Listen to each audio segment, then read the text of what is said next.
One of the most delightful people I've ever met in my life was Juliet Hollister. Juliet was an upper crust housewife in Connecticut with a dream of a temple of understanding where people from different faiths could come together for dialogue and peace. And her dream was so powerful that Eleanor Roosevelt gave her a letter of endorsement that took her to meet with religious leaders and political leaders and the Pope and Albert Schweitzer and all kinds of important people all over the world. The Temple of Understanding was born in 1960, and it has been going strong ever since, now under the able leadership of Alison Van Dyke. So we're going to listen to some of the Temple of Understanding's longtime supporters and friends. Our moderator today will be Grove Harris, who is the Director of Advocacy for the Temple. And we will hear from distinguished speakers, Jonathan Granoff, and Dr. Jyotsna Singh. I can't wait to hear what they have to say. Take it, Grove. Thank you so much, Deborah. What a pleasure to be here as part of this Unity Earth event. And I'm so excited to have the opportunity to speak with both Jonathan and Jyoti in this gathering. We've titled this Interfaith Beauty, Insight, Embodiment, Action. I wanted the word beauty to be part of our call because we are looking for what is transformative, not simply performative, in all of our work. I will tell you that the Temple of Understanding recently celebrated a 65th anniversary symposium where we had incredible speakers, including both Jonathan and Jyoti, and we had outcomes that came out of that are beginning to unfold in the world. But I can tell you that one of the things I thought was beautiful was meeting some educators at CUNY and hearing from them about their desire to help their students be more global and realizing that the Temple of Understanding's office is right in their neighborhood. So there's opportunities for the kinds of transformation that we want that are moving forward. We also had an organic farming presentation that got linked up with a political strategist to think about how do we use the terms of religion to lift up the pieces of work that we're trying to do and help motivate farmers even more profoundly around the work of reclaiming our food systems in the US. We also had a number of gay men speaking at this session because we know that our human dignity of all of us is absolutely important.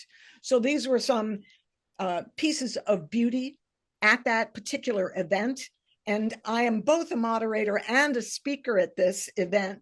So let me just say that in the decades of work I've been doing in the interfaith arena, there was a UK program ages ago that talked about faiths responding jointly, relying on their existing connections, and staying calm.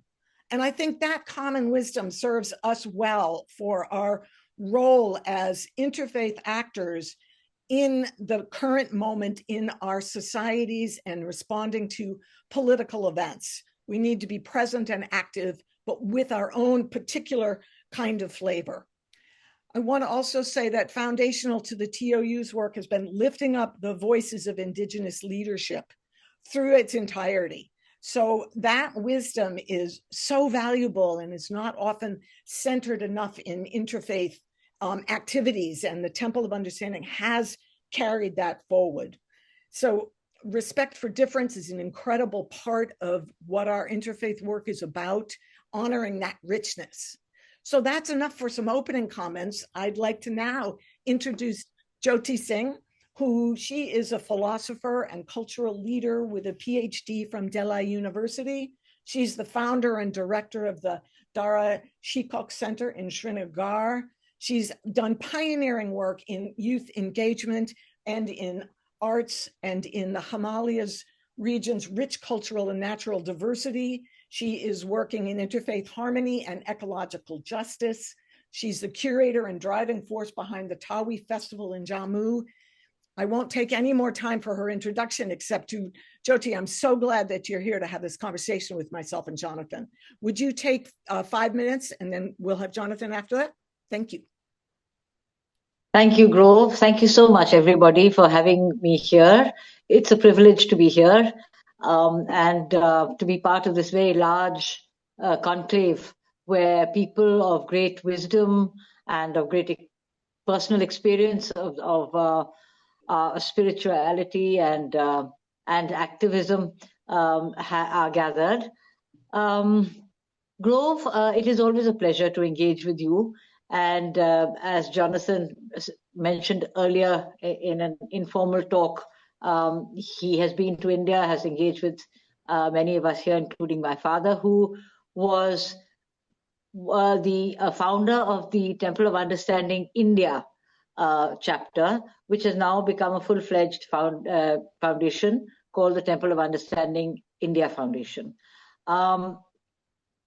The idea of the Temple of Understanding coming to India, which is a land of many different faiths and of faiths that were both indigenous to this land as well as faiths that came into this land very many years ago.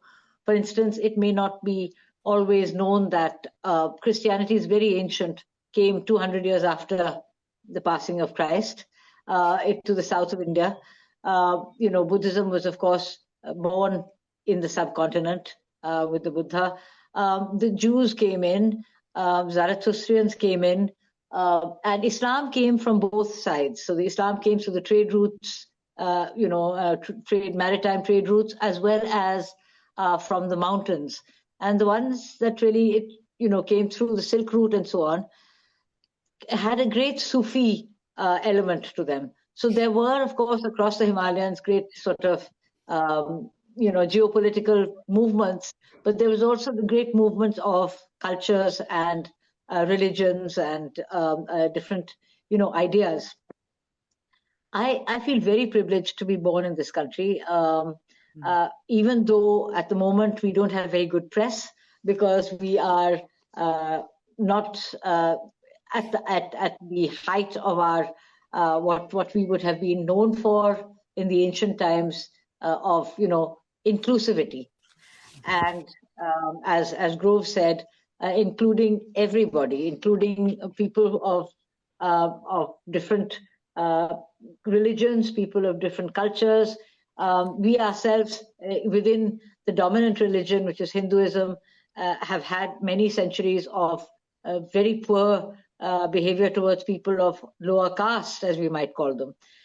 But through all this, I think we've got to look at what we can do in this contemporary age with all of this great richness, which is a kind of simultaneous realities of, both time and space, because, it's as if you could live in India and really not be aware of so much that's going on, maybe in rural India, in tribal India.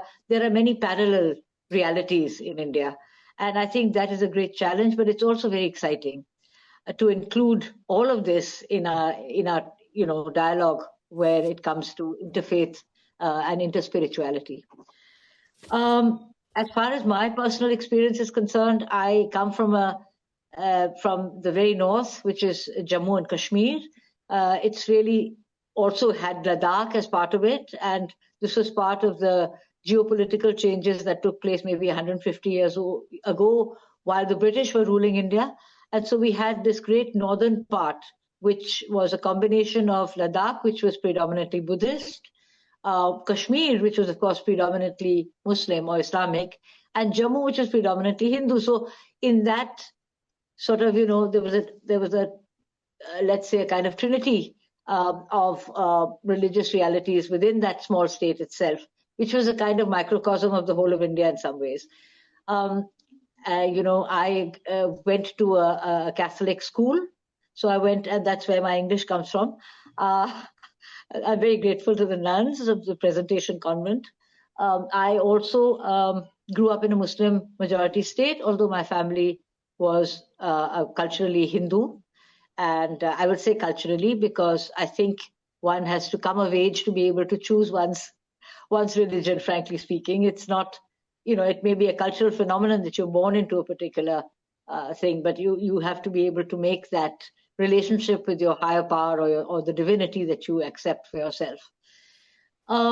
It was wonderful to have this as a background, because as I grow older and I came into the center of, I live in Delhi now, I knew that there was a challenge in working in Kashmir itself, because it was a time of great turbulence. And there was a lot of, militancy and movements for independence and so on going on. And it was a very difficult time. So we started to work quite, I would say, in some sense, without any agenda, because what we wanted was for people to come together and drop their biases and drop their ideas of what another person's culture is like. So we kept bringing people from all these different regions to meet with each other. These were people who worked in different fields, but there were also students from institutions, colleges, schools. And you could see how a young girl came in a sort of hijab. And by the end of the theater workshop, that hijab was off. She was engaging with the other person in a very real way.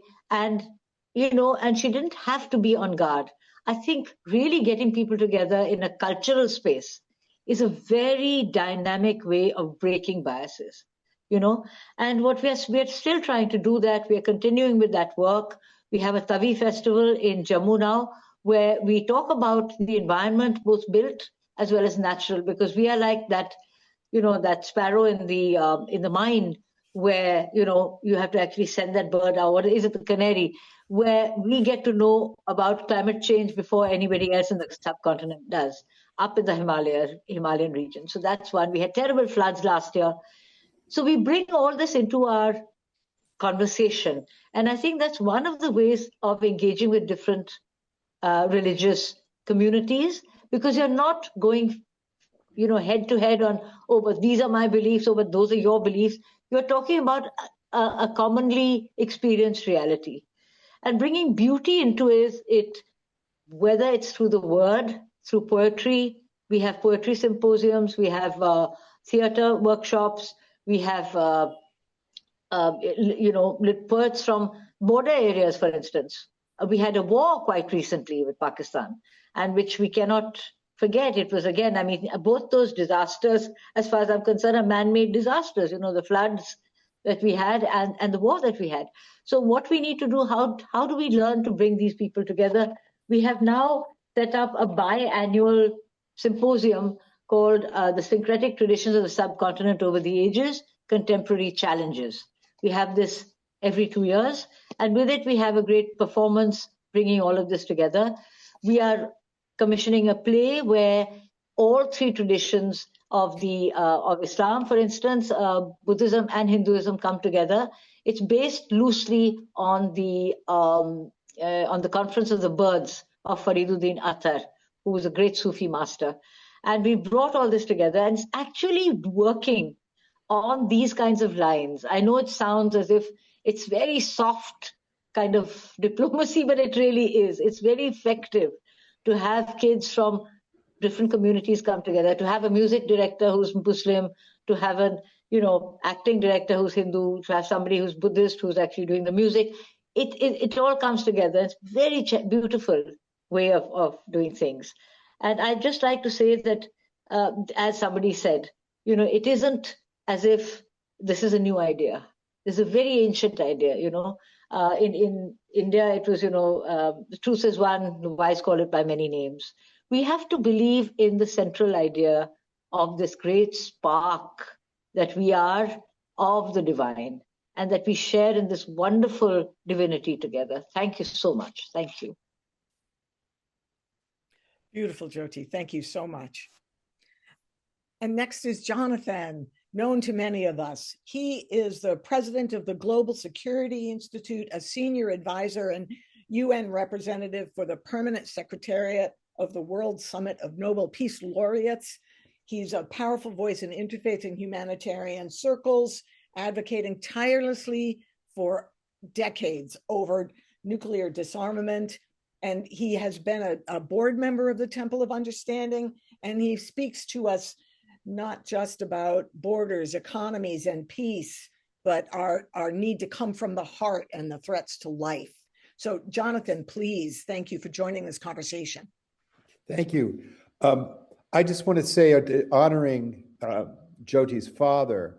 Jyoti's father is the representative of the Temple of Understanding in India. He was the ambassador of India to the United States. He was the governor of Jammu Kashmir. And he himself embodies the secret sauce of bringing the infinite love into the political affairs of human beings. He's up in his 90s, and I was just with him recently, and he still has fairy tales can come true if it happens to you, if you're young at heart. And he is still young at heart, and I just take deep bows that he is a leader that should be recognized. I like the theme of beauty, Grove, very much. For me, justice is beautiful. For me, compassion in action is beautiful. Beauty comes from the luminosity of the soul. It doesn't come from the information of the world. Think of it. When you're not in harmony with your heart, when you're angry and anxious and you watch the sunrise, it's not an event. But when you're in a place of harmony within yourself, then you recognize the external beauty because you've awakened it within yourself. Beauty, like truth and love, doesn't come from the information of the world and the senses and the mind. It comes from the luminosity of the soul. And the duty of our actions is to ensure an enabling environment in our families, our communities, our nations, and the world wherein that beauty of the soul can be expressed and our humanity realized in the short term we have together.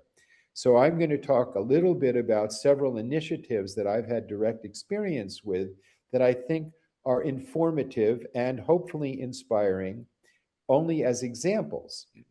So when the pandemic arose, I thought it was an opportunity to affirm the principle of human security being the security, according to the UN, a unanimously adopted resolution in 2012, is freedom from want, freedom from fear, and freedom from indignity. And it's all of the aspects of how human beings live rather than the focus on militarism and states and sovereignty as security.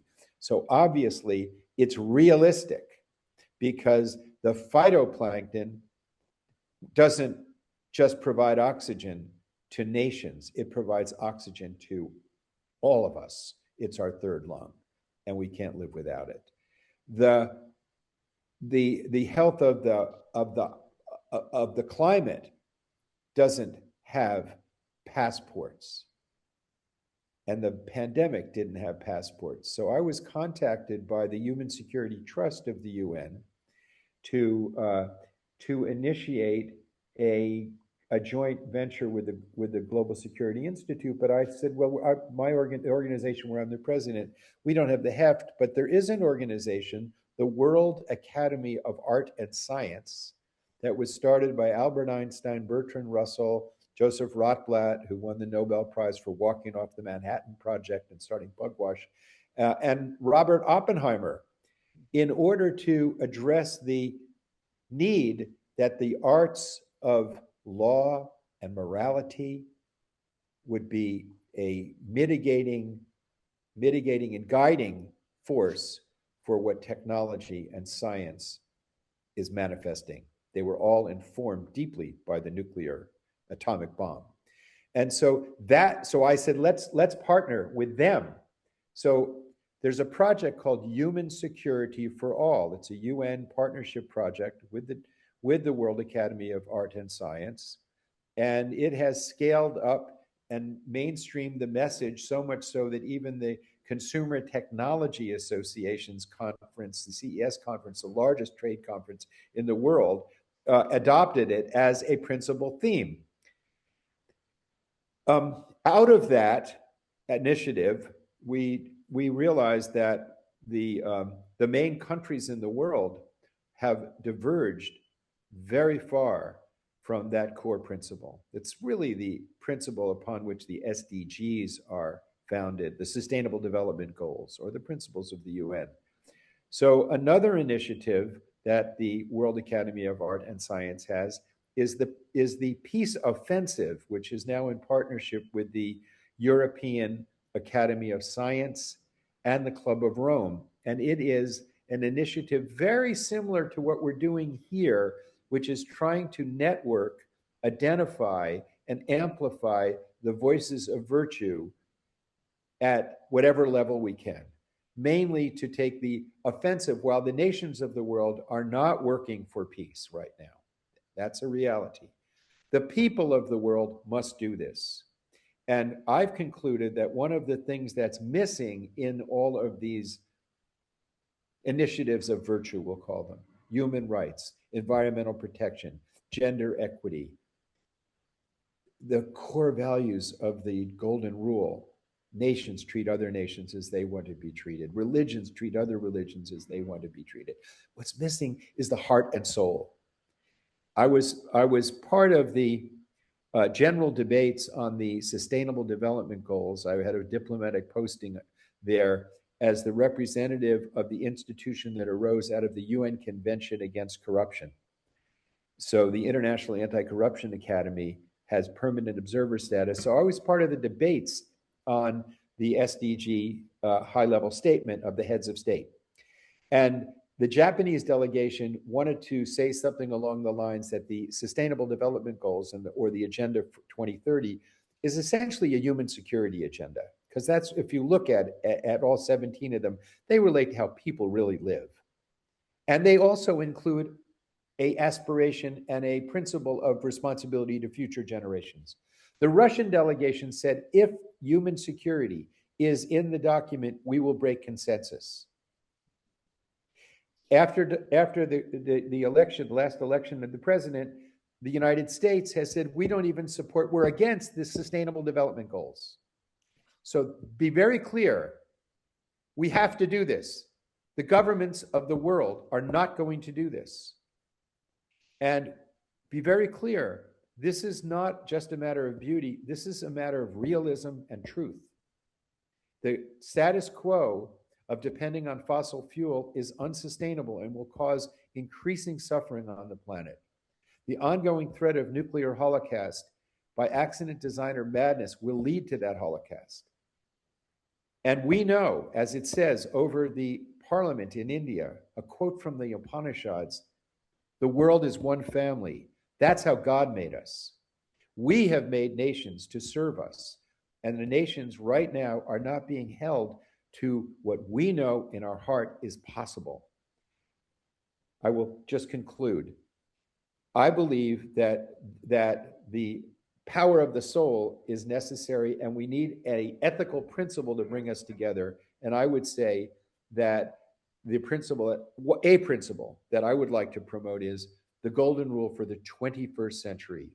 Treat the lives and well-being of future generations as we want to be treated. That's a principle that can bring together many of these virtuous initiatives that are siloed and need to articulate principles of coming together. Thank you. Thank you so much, Jonathan. Really appreciate your thoughts. We are getting close to the end of time, so I'll just take another couple of minutes and then Jyoti give you a couple of minutes to close us out. Wow, I also want to just say there's movements like the Faiths Against Ecocide. There's now a global rule that speaks strongly to young people because it's very distinct and brief and not in UN language. And it simply says it should be against the law, international law, to destroy the planet. And that is another one, Jonathan, to add to your comments about a grassroots movement coming up. Polly Higgins came up with that. I worked with her on that, of course. You are everywhere. But my friend, let me just say, I wanted to talk for a moment about the Temple of Understanding's eco-justice for all, because I think in a way that those kinds of dialogues and actions are part of what we're doing here, spiraling up to an eco-feminist kinds of justice, which are economic and ecological and are totally inclusive. And the last provocative point, Jonathan, I'm going to look forward to further conversation with you, is about the platinum rule, which says, do unto others as they would have done unto themselves, which requires a stance of amplified dignity towards the other and enhanced listening. One of our young interns brought that up as she was listening to a debate where if you're being done to as someone wants to be done to them, but that's not what you want. So I look forward, Jonathan, to much further conversation with you moving forward. And Jyoti, as we get close to time here, would you care to offer us some closing thoughts? Both you and Hassan have so much experience in the international field, both eco-justice as well as of course justice. And as Jonathan said, there is great beauty in harmony, in justice, and in truth. In the Hindu, there's something called Chit and that's the nature of divinity. That is truth. Chit is consciousness, and under is beauty or joy. And it is all these different things come together to our experience, both individually as well as we bring it out in a form that is acceptable, that brings the people together. Beautiful little poem, which we have to take as a challenge. This Edward Markham, which is that he was sought to keep me out, a wreck rebel, a thing to doubt. But love I had the wit to win. We drew a that to remain. And it's it. We have to live with that reality. We have to believe that. So thank you very much. Thank you. Thank you, Jyoti. We had some technical difficulties in your comments, so we have to be both grateful for this incredible internet and also a little patient about some of its challenges as well. It's been such a pleasure to have the both of you together. And Jonathan, it looks like we are a little bit ahead of time, and I can give you an additional minute. Would you like it? It's all I need. Great. I want to say a prayer. I want to call upon the mystery that has brought us together. We have come together because something in this symposium, we've come together because something in our hearts says there's balance needed in this world. There's balance needed. There's beauty needed. And balance and beauty and harmony don't come from our intellects. Doesn't come from our senses. It comes from an organ of perception that we inadequately call the heart. But in the Tamil and Sanskrit word, aham means heart and self. So the core being beyond gender, beyond time, from which we come and to which we will return, is imbued, as all the wise and all traditions tell us, with infinite love, with infinite compassion, and with infinite beauty.